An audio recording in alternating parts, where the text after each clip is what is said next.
이 아침 우리에게 주실 하나님 말씀 함께 보겠습니다. 마태복음 25장입니다. 1절부터 13절에 있는 말씀입니다. 마태복음 25장 1절에서 13절에 있는 말씀입니다. 이는 살아계신 하나님의 말씀입니다. 이제 우리 함께 주님의 말씀을 받들어 읽읍시다.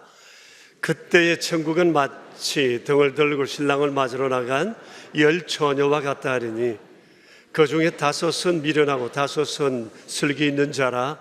미련한 자들은 등을 가지되 기름을 가지지 아니하고 슬기 있는 자들은 그릇에 기름을 담아 등과 함께 가져갔더니 신랑이 드디 오므로 다 졸며 잘새 밤중에 소리가 나되 보라 신랑이로다 맞으러 나오라 하매 이에 그 처녀들이 다 일어나서 등을 준비할세 미련한 자들이 슬기 있는 자들에게 이르되 우리 등불이 꺼져 가니 너희 기름을 좀 나눠 달라 하거늘 슬기 있는 자들이 대답하여 이르되 너희가 서기에 다 부족할까 하노니 차라리 파는 자들에게 가서 너희 쓸 것을 사라 하니 이들이 사러 가는 사이에 신랑이 오므로 준비하였던 저들은 함께 혼인잔치에 들어가고 문은 닫힌지라. 그 후에 남은 처녀들이 와서 이르되 주여 주여 우리에게 열어주소서. 대답하여 이르되 진실로 너희에게 이르노니 내가 너희를 알지 못하노라 하였느니라. 그런즉 깨어 있으라. 너희는 그날과 그때를 알지 못하느니라. 아멘. 오늘 1절에 그때의 천국은 마치 등을 들고 신랑을 맞으러 나간 10 처녀와 같다 하리니 라는 구절이 있습니다. 이것은 재림과 관련해서 매우 유명한 말씀입니다. 예수님의 재림을 성도는 어떻게 기다려야 하나라고 하는 것에 대한 가르침이라고 할 수 있죠. 지난 주일 우리는 예수님의 초림에 대한 것을 특종이라는 주제로 함께 나누었는데 오늘은 예수님의 재림에 관해서 보게 되었습니다. 이 역시 특종입니다. 예수님에 관한 모든 특징 중에서 유일하게 아직 이루어지지 않는 특종, 그것이 바로 이 예수님의 재림입니다. 장차 이루어질 이 날을 우리가 소망해야 하고 우리 안에 간절한 바람을 가지고 그것을 바라보며 우리는 매일매일 우리의 삶을 이루어 가야 할 것입니다. 왜냐하면 예수님의 재림을 통해 재림하시는 그날 역사는 종결되지만 삶은 영원히 계속되기 때문에 그렇습니다. 자, 그러면 그날을 우리가 어떻게 기다려야겠습니까? 주님은 오늘 신랑을 기다리는 10 처녀의 비유를 통해서 이에 대해 우리에게 말씀하십니다. 여러분, 오늘 내용은 결혼에 관한 내용인데 아마 당시 유대인들의 풍습이었던 것 같습니다. 오늘 우리가 이해하기에는 다소 좀 어려움이 있습니다. 이 결혼식이 밤에 열린 것 같죠? 그렇습니다. 밤에 이루어진 결혼식이었어요. 아마 당시는 산업 구조가 농업이나 주로 목축업이었기 때문에 낮에는 다 활동하고 밤 시간이 비어 있었기 때문이기도 할 것이고 우기에는 결혼식을 낮에 할 수가 없으니까 주로 또 건기에는 낮엔 더워서 주로 밤에 아마 결혼식을 이루어 갔던 것 같습니다. 예전에 성지에 갔을 때 결혼식 하는 장면을 한 2번 정도 본 적이 있습니다. 이스라엘을 비롯해서 중동 지방의 결혼 관습이었지 않나 하는 생각을 갖습니다. 당시 이스라엘의 결혼식이 어떻게 진행되었는지 오늘 이 결혼식 풍습을 성경에 기록된 것을 기초로 해서 살펴보고자 합니다. 결혼식 날이 되면 신랑은 예복을 갖추고 신부를 데리러 신부집에 갑니다. 그리고 신랑 집으로 와서 그곳에서 결혼 예식을 치릅니다. 그때 신랑은 친구들과 함께 가게 되는데 친구들은 북을 치고 노래를 부르며 횃불을 밝히고 신부의 집으로 갑니다. 신랑이 오는 동안 신부 역시도 몸을 단장하고 향수를 뿌리고 예복을 갖추고 신랑을 기다립니다. 그때 신부의 친구들이 신랑과 신랑의 친구들을 마중하기 위해서 등불을 켜고 나갑니다.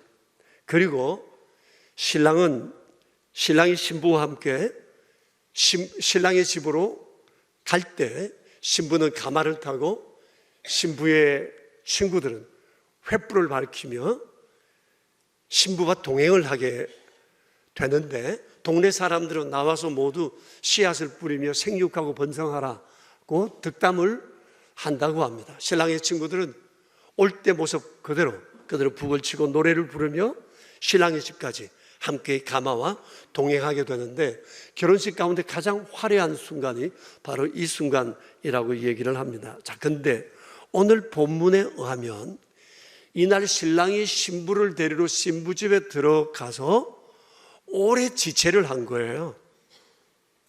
신부의 친구들은 평소처럼 그곳에 들어가서 신부를 데리고 이제 막 나와 출발하리라고 생각했는데 출발이 아주 늦어진 것입니다. 얼마나 지체가 됐든지 기다리던 이들은 등불을 켠 채 깜빡 잠이 들었습니다. 그때 신랑이 신부와 함께 출발한다는 소리가 들렸습니다. 보라, 신랑이로다. 맞으러 나오라. 놀란 신부의 친구들이 깨어나 출발하려고 하는데 신부의 친구들 가운데 5명의 등불이 곧 꺼져가는 거예요. 이렇게 늦을 줄 몰랐죠. 그래서 넉넉한 기름을 준비하지 못했어요. 자기 생각에 이 정도면 충분할 줄 알았습니다. 근데 신랑의 출발이 늦어지다 보니까 상황이 이래되었고 이들은 당황했고 발을 동동 구르는 중에 이들은 기름을 구하러 동네로 들어갔습니다. 그 사이에 신랑과 신부의 행렬은 신랑 집에 도착을 했고 결혼 잔치는 시작이 되었습니다. 그제서야 기름을 준비한 채 헐레벌떡 그곳에 뛰어왔지만 이미 문은 닫힌 채 그들은 거절을 당했고 들어갈 수가 없었습니다. 낭패를 본 거죠. 결혼을 앞두고 그들은 얼마나 신부와 함께 여러 얘기들을 나누었겠어요. 신부의 장례도 축복하고 아마 여러 시간들을 보내었을 것입니다. 그런데 상황이 이렇게 되어버렸으니까 친구에게도 면목이 없고 신랑에게도 부끄러운 마음이 있었을 것입니다. 유대인들의 결혼식은 보통 일주일, 그 옛날에는 한 2주일까지도 열렸다고 했으니까 그들은 이 잔치 자리에 들어가지 못하는 안타까움이 있었던 것입니다. 예수님께서 이를 통해서 재림을 기다리는 성도의 태도에 대해서 이렇게 말씀하십니다. 기름을 준비하라. 깨어 있으라. 좀 언유적 표현이죠. 기름을 준비하라, 깨어 있으라. 우리가 이것을 어떻게 적용해야겠습니까? 여러분 어떤 의미로 이 내용을 받아들이셨어요? 한 3가지 정도 제가 적용을 해보려고 합니다. 첫째는 주님의 재림이 역사적 사실인 것을 분명히 인식해야 한다는 것입니다. 아무개가 결혼한단다라는 결혼식 소문이 났어요. 근데 그게 실제로 이루어졌거든요. 그렇습니다. 이처럼 예수님께서 오신단다라고 하는 예수님 초림의 소식이 있는 그대로 주님은 오셨어요. 예수님이 재림하신다고 하는 이 소식도 예수님의 초림이 역사적 사실이었듯이 이 역시도 역사적 사실이라는 사실을 우리는 믿어야 한다는 것입니다. 사실 재림은 초대교회로부터 기독교회가 믿고 고백해온 바 매우 중요한 신앙의 내용입니다. 그때로부터 지금 우리 역시도 사도신경을 통해서 주님의 재림과 심판에 대해서 고백을 하고 있습니다. 하늘에 오르시어 전능하신 하나님 우편에 앉아 계시다가 거기로부터 살아있는 자와 죽은 자를 심판하러 예수님 오신다는 사실을 우리는 믿고 있습니다. 신약 성경은 모두 27권입니다. 복음서를 비롯해서 요한계시록 그리고 모든 서신서마다 빠지지 않고 강조되는 것이 정말 주님의 심판과 재림에 관한 말씀이에요. 구약 성경에도 주의 날, 여호와의 날이라고 많이 예언되어 있는데 그것이 예수님의 재림과 연결되어 신약 성경에서 해석되어지고 있습니다.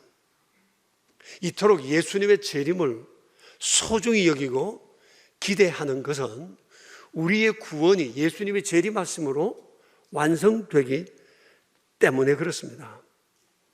십자가에 달려 돌아가시고 부활하고 성천하셔서나 주님이 재림하지 않으신다면 어떻게 될까? 우리의 구원은 완전하지 못해요. 내세가 없다는 거잖아요. 영원한 삶이 없다는 거잖아요. 근데 그렇지 않다는 겁니다.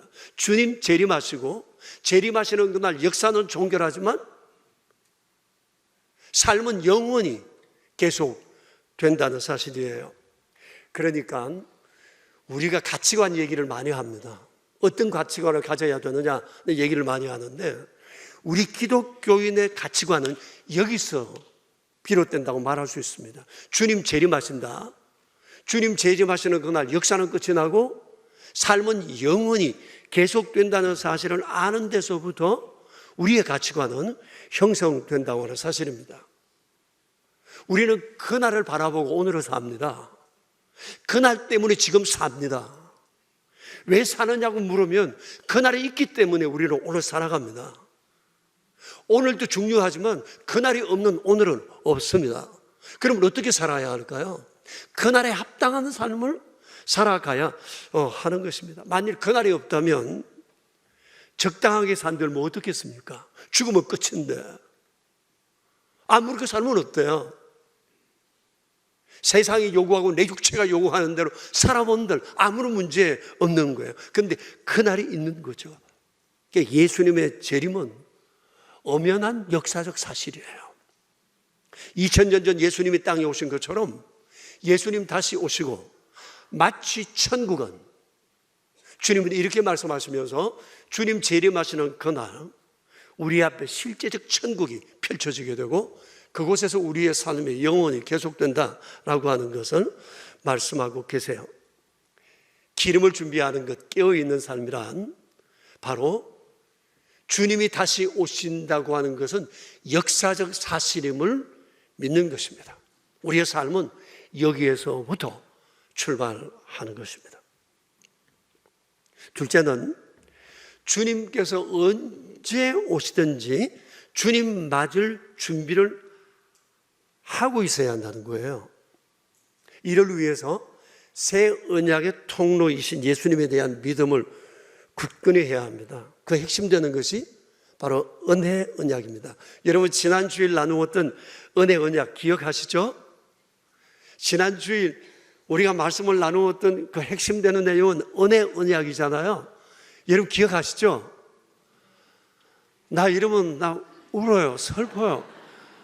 아니 지난주 그렇게 얘기했고 난 이제 그걸 어떻게 잘 알고 있는지 그거 물으려고 하는데 아유 여러분 입을 닫고 계시면 어떻게 해요? 은혜 언약은 기억나시죠? 그럼 제가 시간 드릴 테니까 1분 정도 은혜 언약이 뭔지 여러분 한번 생각해 보시겠어요? 자, 시간 드릴게요. 한번 정리해 봐요. 은혜 언약이 뭐죠?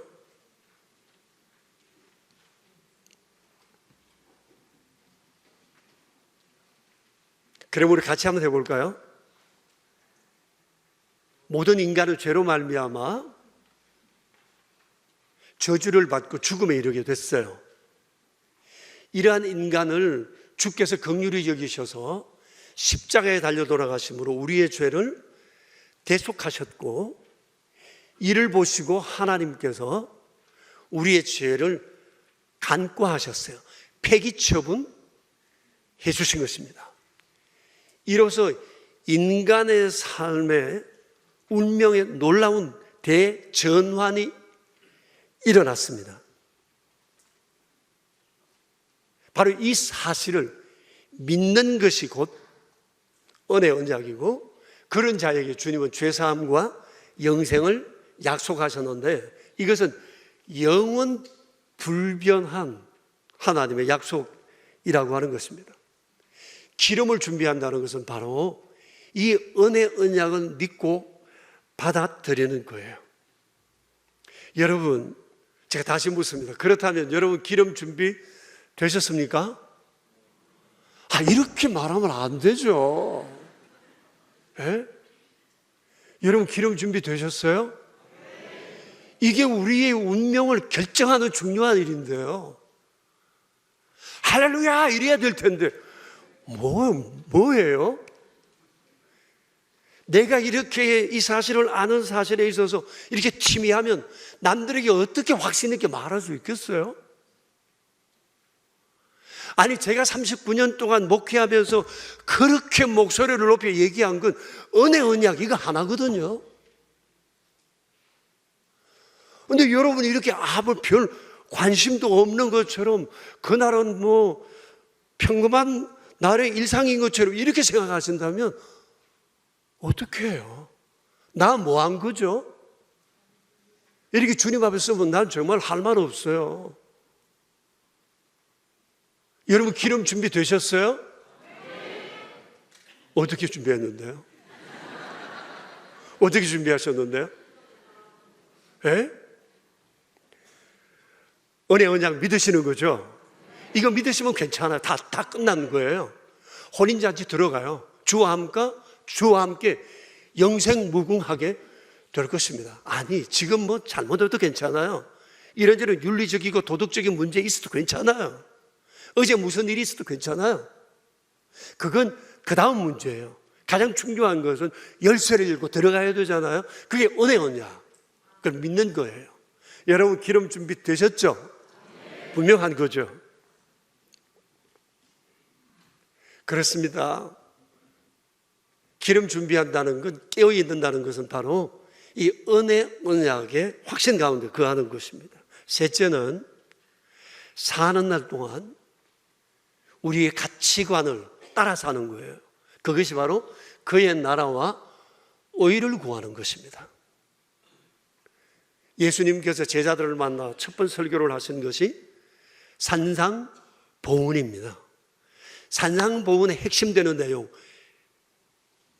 그 내용은 그런즉 너희는 먼저 그의 나라와 의를 구하라. 그리하면 이 모든 것을 너희에게 더하시리라 는 말씀이에요.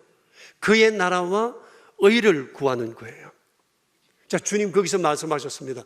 그런즉 너희는 먼저라고 했어요. 우리 그리스도인들이 가져야 할 최우선 관심사가 있다는 거예요. 그런즉 너희는 먼저라고 하셨어요. 우리가 먼저 가져야 할 관심사, 그게 뭐죠? 그의 나라와 그 의를 구하는 것입니다. 그의 나라와 그 의가 뭐예요? 이것은 하나님께서 예수님만에서 행하신 모든 구원의 행위를 의미해요. 복잡하게 생각할 것 없습니다. 그의 나라와 그의 의란 하나님께서 예수님을 통해 예수님 안에서 행하신 모든 구원 의지와 구원 행동, 이를 의미해요. 이것을 요약하자면 은혜 언약이에요. 그의 나라와 그의 의의 핵심되는 내용은 은혜 언약이에요. 근데 이걸 구하라고 말씀하세요. 이 구한다는 말은 요청하고 때려선다는 그런 의미가 아니라 확신해야 한다는 거죠. 그의 나라와 그의 의가 무엇인지, 이것이 은혜 언약이라는 사실을 확신하고 이를 감사하고 기뻐하고 주 안에서 즐거워하며 내가 이런 상황 속에 있도록 나를 이끌어 주신 주의 은총을 세상 사람들에게 알려주는 거예요. 말하는 거예요. 자랑하고 드러내는 것. 그것이 바로 그의 나라와 그의 의를 구하는 성도의 삶의 태도라고 하는 것입니다. 여러분, 이거 당연한 것이지 않겠습니까? 허물과 죄로 죽었던 우리를 살리시고 구원하시고 영원한 생명의 길로 주께서 이끄셨어요. 그러면 좋아해야 될 것 아닙니까? 감사해야죠. 기뻐해야죠. 주와 함께 즐거워해야겠죠. 정말 주의 사랑에 풍덩 빠져 살아야겠죠. 이것을 사람들에게 말해주는 것은 너무나 당연한 일이지 않겠어요? 이것이 바로 신앙의 본질입니다. 우리가 이 본질을 놓쳐버리면 아무것도 아니에요. 다른 건 다 비본질이에요. 본질을 알고 본질을 붙잡고 본질을 세상에 드러내는 것이 그리스도인의 삶이라는 것을 우리가 기억해야 되는 거죠. 이것이 그의 나라와 의를 구하는 성도의 삶이라고 말할 수가 있습니다. 여러분, 그런데 어떠세요? 별 생각 없이 지내고 있지 않습니까? 별 관심 없지 않습니까? 사는 것이 너무 바쁘고 정말 우리 앞에 코가 석자라 이거 처리하기도 바쁘다고 생각하고 그렇게 살아가는 경우가 많지 않아요? 그런데 그렇지 않습니다. 우리의 근본적인 삶에 대역전이 일어났어요. 이건 하시라도 잊어버리면 안 됩니다. 무슨 일을 하든지, 어떤 경우에 처하든지, 누구를 만나든지, 어떤 인생의 목표를 세우든지 우리의 삶의 바탕에 깔고 있는 것이 바로 이 본질의 문제여야 한다는 거예요.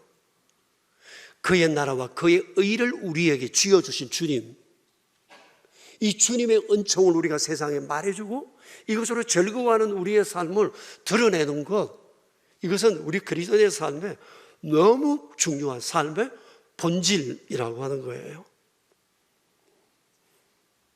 그런데 별 생각 없이 지난다면 이건 정말 이율배반이라고 말할 수밖에 없습니다.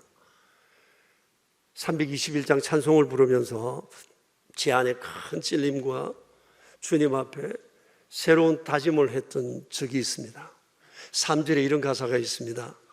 주 십자가에 달리사 날 자유하게 했으니 내 몸과 마음을 주 위에 다스게 하소서. 여기에 걸리더라고요. 주께서 십자가에 달려 날 자유하게 하신 건 할렐루야예요. 그런데 내 몸과 마음을 다 쓰고 살지를 못했어요. 즐거워하기만 했지, 기뻐하기만 했지, 감사하기만 했지, 돌아보니 내 몸과 마음을 다 주 위에 서지를 못했어요. 너무 당연한데, 그렇게 사는 게 당연한데 난 그렇게 살지 못했더라고요. 여러분 어떠세요? 주 십자가에 달려서 날 자유하게 했으니 내 몸과 마음을 다 주 위에 서게 하소서. 이 찬송을 지으신 분은 이렇게 사신 것 같아요. 너무 부러웠고 박수를 보내드리고 싶은데 정작 저 자신은 내 몸과 마음을 주 위에 다 서게가 아니었다는 거죠. 적당하게 내 편한 대로, 여유 있는 대로 그 정도는 섰지만 다 쓴 건 아니었어요. 다 서게 하소서. 여기에 찬송을 부르기가 참 어려웠다는 그런 경험이 있습니다. 이와 관련해서 제 안에 간절함이 둘 있습니다. 하나는 은혜 언약을 전하며 살아야 되겠다는 것입니다. 그동안 제 삶에 있어서 이것이 후순위로 밀려 있었어요. 전 지금 목사로서 가르치는 일은 열심히 해왔습니다. 이걸 가르쳤습니다. 지난 세월 속에 사람들에게, 우리 교우들에게 이걸 끊임없이 가르치기는 했는데 이것으로 개인 전도를 제대로 해보지는 못했어요. 안 했다는 것이 아니라 가르치는 것에 비해 이것은 턱없이 부족했다는 거예요. 가르치는 일에는 마음과 몸을 다 쏟는데 이것을 사람들에게 전하는 일에는 난 그렇게 하질 못했었어요. 이런 제게 강하게 채찍질을 한 일이 있었는데 목적이 이끄는 삶이라는 책을 통해서였습니다. 여러분 보셨죠? 우리 교우들 집에 제가 가서 유심히 책장을 보면 어떤 가정에는 이 책이 서재에 꼽혀 있는 것을 제가 봤습니다. 우리 한국교회에 엄청난 붐을 일으켰고 전 세계적으로 붐을 일으켰습니다. 리귀에렘 목사님 세델백 교회라고 지금 전 세계 많은 교회에 큰 영향을 끼치는 교회고 또 목사님이기도 합니다. 우리는 이것을 보면서 막 큰 감동을 받기는 했습니다. 교회마다 프랭카드 붙여놓고 목적이 이끄는 삶 40일 여정 많이 했습니다. 여러분도 다 읽어보셨을지도 모르겠습니다. 근데 그 책에서 목적하고 있는 부흥은 일어나지 않았습니다. 그게 오늘날 한국교회의 결과입니다. 감동은 했어요. 배웠어요.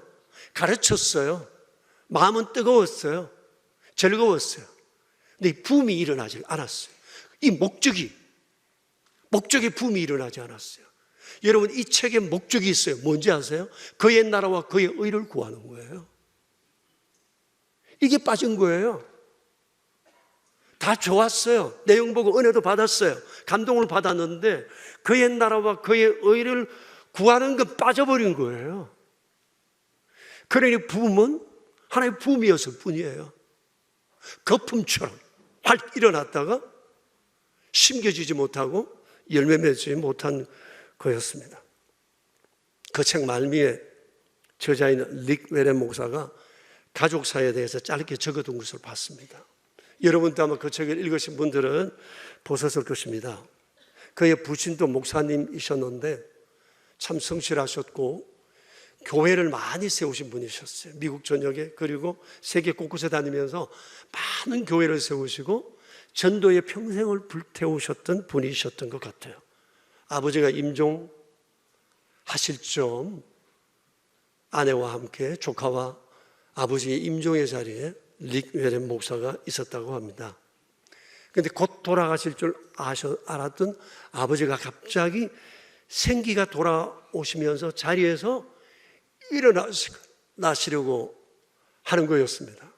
너무나 갑작스러운 상황에 가족들은 놀랐고 다시 아버지를 안정시켜 뉘어들었는데 아버지는 계속 일어나려 하시면서 이와 같은 얘기를 계속했답니다. 예수님을 위해 한 명을 더 구해야 해. 예수님을 위해 한 명을 더 구해야 해. 이 얘기를 숨 넘어가시듯 100번도 더 되게 이 얘기를 하셨다고 합니다. 예수님을 위해 한 명을 더 구해야 해. 이 얘기를 들으면서 릭 웨렌 목사는 이런 믿음을 가지신 아버지를 주신 하나님 앞에 눈물을 흘리며 감사했대요. 감사하며 눈물을 흘리고 있는 이 아들에게 아버지가 그 약한 손을 뻗어 머리에 손을 얹으면서 이렇게 말씀을 하셨답니다. 예수님을 위해 한 명을 더 구해라. 예수님을 위해 한 명을 더 구해라. 그리고 아버지는 임종하셨답니다. 그리고 릭 웨렌 목사는 그 책에 그렇게 기록하고 있습니다. 그날 아버지의 이 당부는 나의 삶의 주제가 되었고 나는 그렇게 살아오고 있다. 릭 웨렌 목사의 삶의 영향력은 그날 아버지가 그에게 주신 당부를 수행하는 삶에서부터 있었습니다. 우리는 돈이 많아 영향도 미칠 수 있고 넘치는 지식으로 영향을 미칠 수 있지만 진정한 영적 영향력은 그런 것으로 드러나는 게 아닙니다.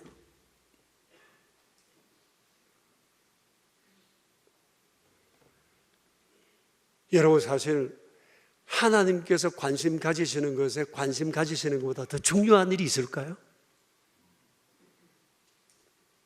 우리 주님의 관심사는 먼저 그의 나라와 의를 구하는 거거든요. 이것 때문에 오셨거든요. 이것을 당부하기 위해 우리를 부르셨거든요. 그러니 이것에 관심을 가지는 것보다 더 중요한 것이 있겠어요? 이를 위해서 내 몸과 마음을 다 쓰는 것보다 더 중요한 일이 세상에 어디 있겠습니까? 그러면서 나는 내 마지막 임종 때 내 아이들에게 과연 무슨 말을 할 수 있을까? 정말 나는 릭 웨렌의 아버지처럼 자식들에게 이 얘기를 내 마지막 임종의 말로 할 수 있을까? 이것을 생각하고 했고 지금도 정말 그래야 하는데 헛소리 안 나와야 되는데 그런 생각을 지금도 하고 있습니다. 그리고 5년 전쯤에 새벽 예배 때 요한복음 4장의 말씀을 묵상했습니다. 4장은 예수님께서 사마리아 여인을 전도하는 전도의 실제와 더불어 왜 전도해야 하는지, 어떻게 전도해야 하는지에 대해서 말씀하고 계세요. 이 많은 내용 가운데 여러분 몇 구절을 발췌해서 볼 텐데, 정말 전도를 하기 원하시면, 그의 나라와 그의 의를 구하기를 원하시는 분들은 요한복음 4장을 읽으세요. 그 중에 몇 구절을 보겠습니다. 같이 읽읍시다. 나의 양식은 나를 보내신 이의 뜻을 행하며 그의 일을 온전히 이루는 이것이니라.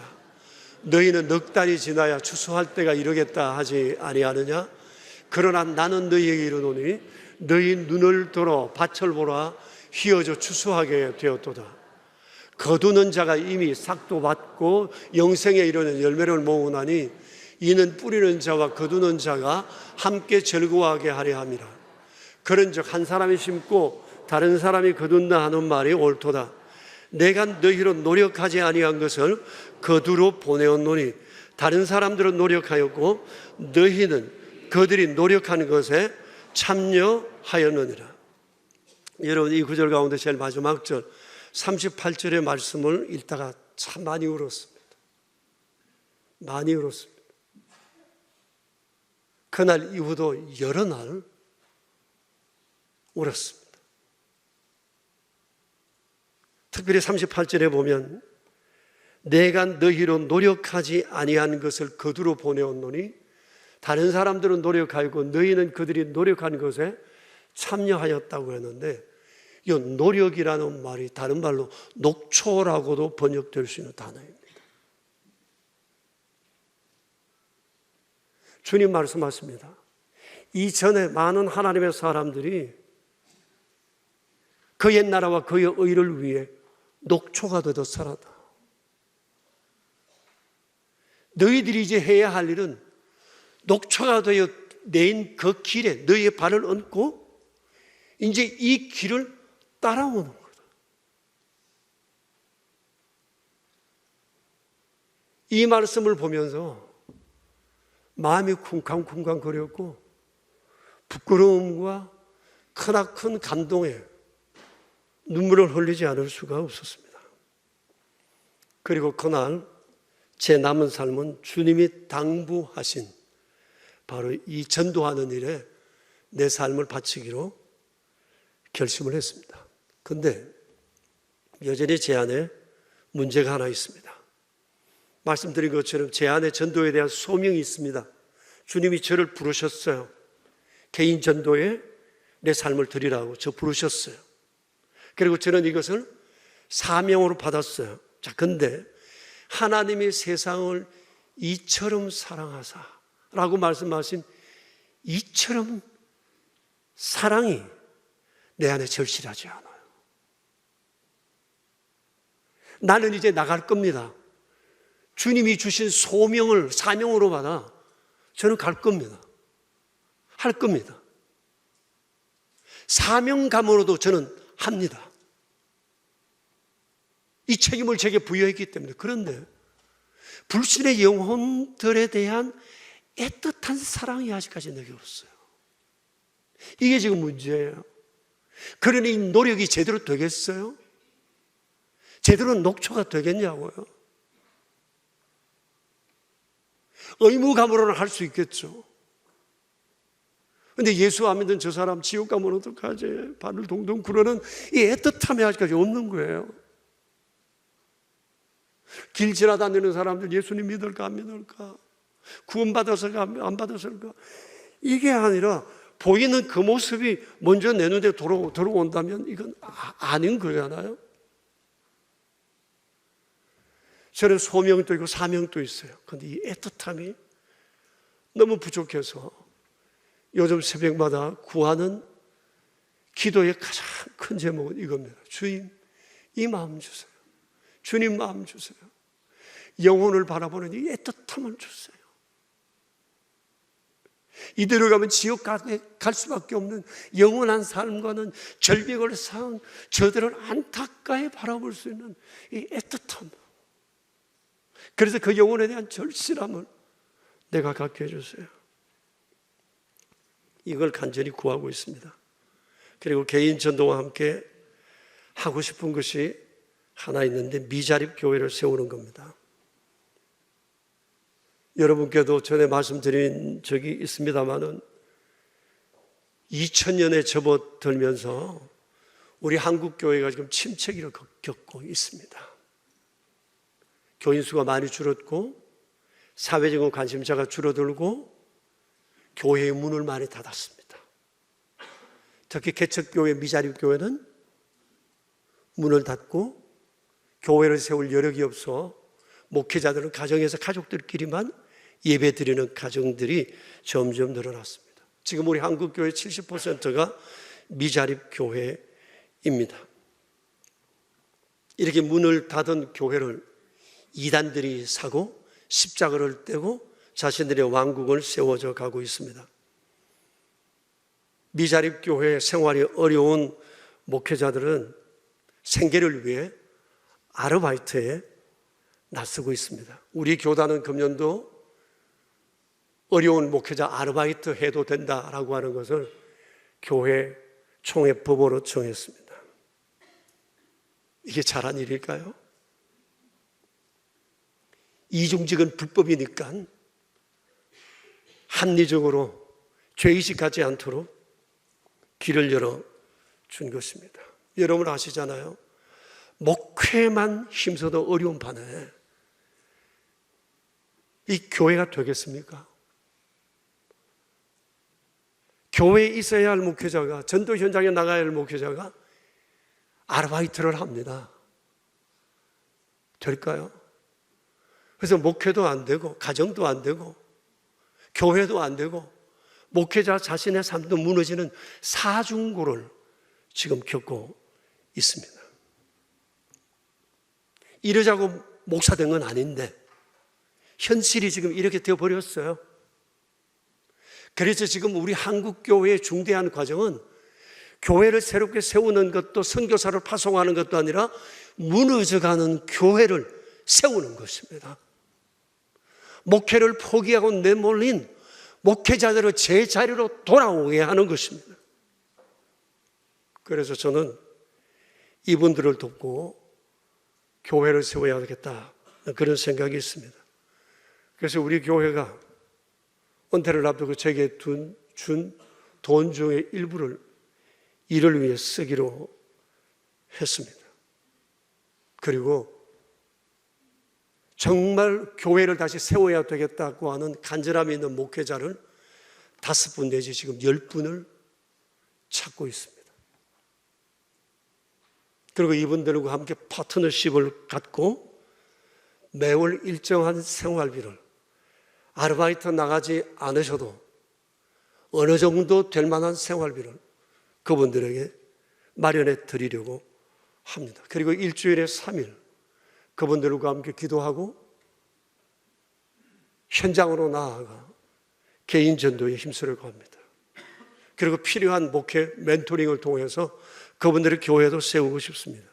그리고 2년 내 자립을 목표로 하고 있습니다. 여러분, 목회자의 생활이 안정되지 않으면 교회는 어렵습니다. 목회는 어렵습니다. 39년 전에 우리 교회가 이곳에 개척될 때 제가 여기 남아 계속 사역할 수 있었던 이유가 있습니다.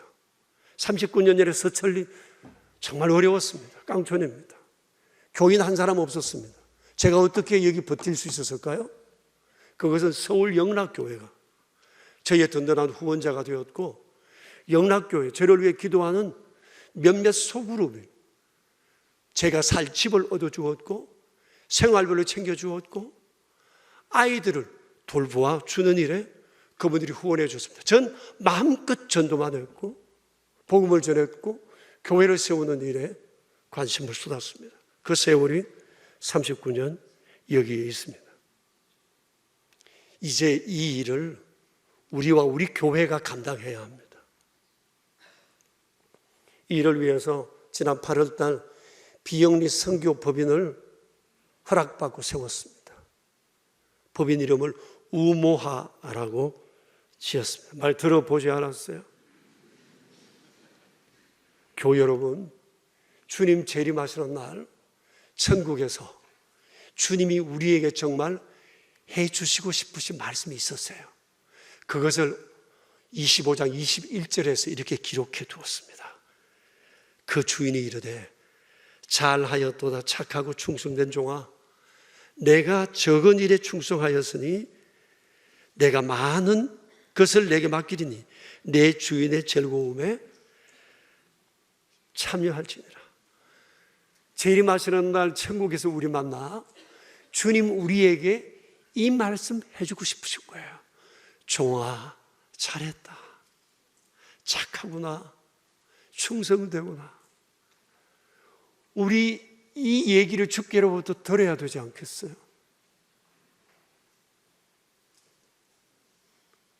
그러기 위해 우리 정말 잘해야 돼요.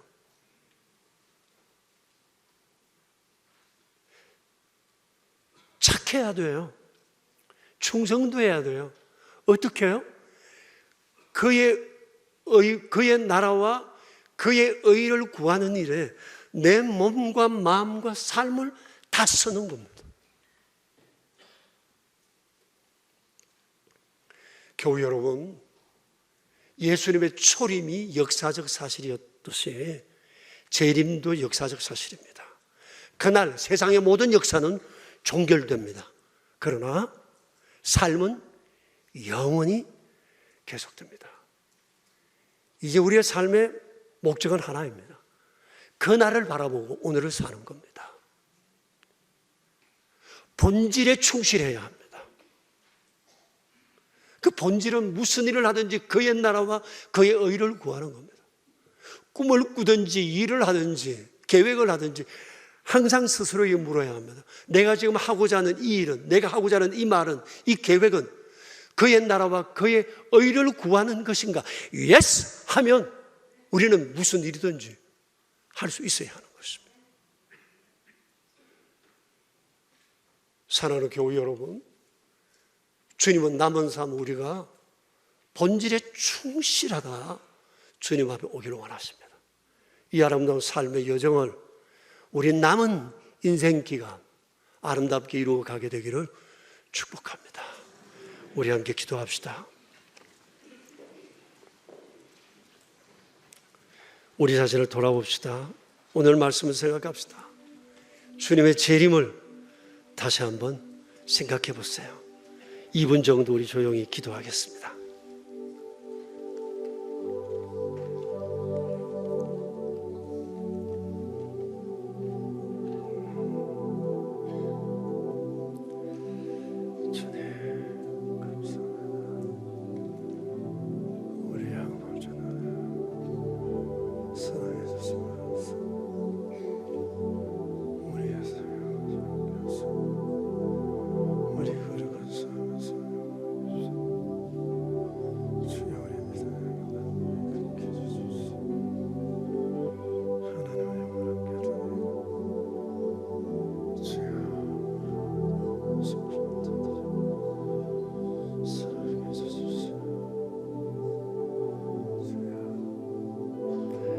감사합니다, 아버지. 허물과 죄로 죽었던 우리의 운명의 대전환을 허락하시고 우리의 손에 삶의 목적을 따라 살아갈 수 있는 은혜를 붙들게 하셨습니다. 그의 나라와 그의 의를 위하여 예수님을 세상에 보내신 아버지의 의와 그 나라를 위하여 자신의 삶을 들이신 주여, 주님은 이를 위하여 저희를 불러주셨습니다. 본질을 삶의 목적으로 삼아야 할 우리가 비본질에 모여 본질을 잇는 어리석음을 범하지 않게 하여 주시옵소서. 주님 오실 그날과 그때 알지 못하지만 언제든지 주님 맞이할 준비, 그날 주님 만나 종아 잘했다, 착하다, 충성되다, 이 말씀 듣고 싶은 마음으로 남은 우리의 인생 여정을 살아가게 하옵소서. 우리 명선의 가족들을 주여 긍휼히 여기시고 오직 이 일에 우리의 관심을 쏟아붓게 하옵소서. 우리의 주님 예수 그리스도 이름으로 기도합니다. 아멘.